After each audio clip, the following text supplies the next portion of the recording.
Hi, it's me again, Micah, and this is Wellspring, week 15. This is the last video in this series for the season. This week, we're looking at the teachable spirit and knowing that it's the Spirit of Christ that makes us teachable.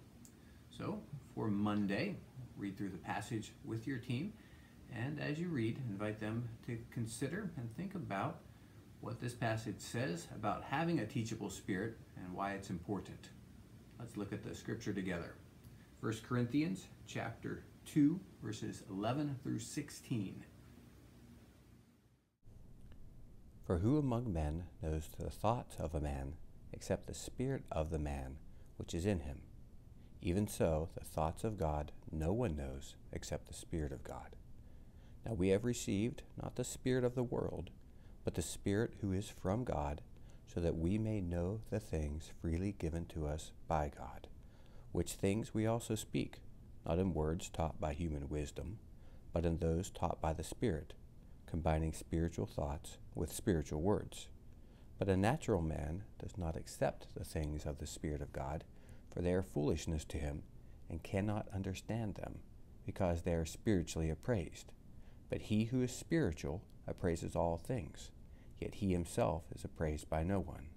For who has known the mind of the Lord, that he will instruct him? But we have the mind of Christ. On Tuesday, you're going to focus on two questions generated by the scripture. The first question is, if no one knows the mind of God, how do the writers know what to write? Well, that question is generated from verse 11, but as we move to verse 12, we see the reality that it was the Spirit of God working in them, telling them what to write. Now we'll keep focusing on the idea of the Spirit and the work of the Spirit in our lives as we look at the second question. The second question is, can you attain a teachable spirit just by trying harder?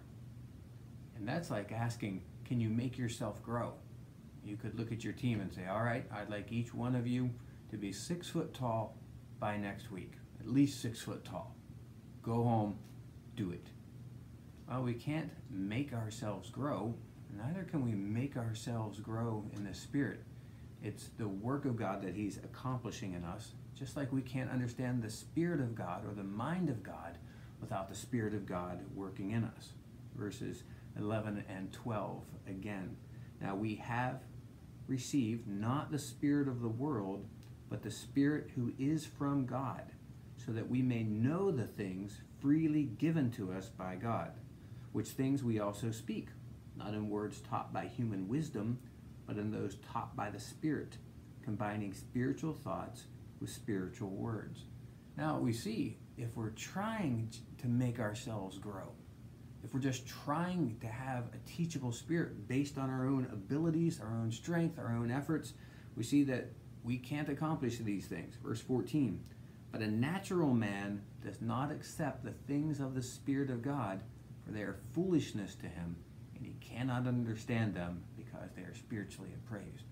There's a supernatural ability, that is the spiritual ability, to do the things of God, to accomplish the things of God in our lives. So we just end up being frustrated. On Thursday, continue to work on the reasons for a teachable spirit. Ask them why it's important. Is it important to be a better athlete, a better student, a better teammate, to work better with others? Is it important in school? Where is it important? Is it important with your siblings? Is it important just to help you to be a better person? Well, the answer to all of these questions is yes. But we come back around to the primary motivation of our lives. What are they here for? Why are any of us here? What is our purpose in life? Many of us have come to the conclusion from Scripture that man's highest purpose in life is to display God's power, His love, and His authority in our lives. In short, our purpose is to glorify Him. Help your players to see that and to explore how having a teachable spirit goes a long way in accomplishing that. If they're struggling to understand this, pursue them. Pursue them and find out if they're struggling to understand this. God puts people in our lives to help us to learn and grow. Remind them of this and let them know if they're struggling with this or grappling with having a teachable spirit, and we all are. Everyone is. You can let them know that. Let them know that you are.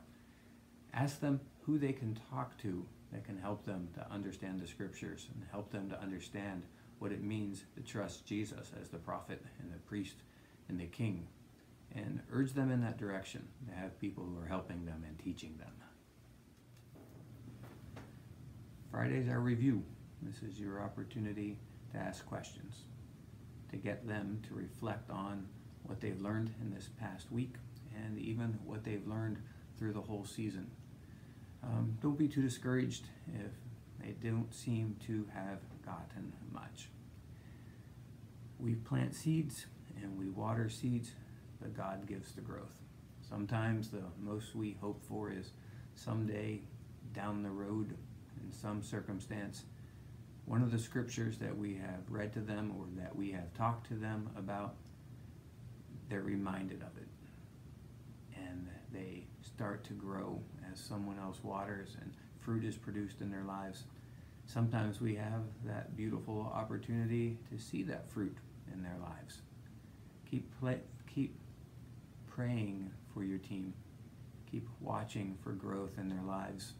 And we have hope and expectation that the labor that we have done, we have not done in vain, because we have labored for God's glory, and we know that that will be accomplished.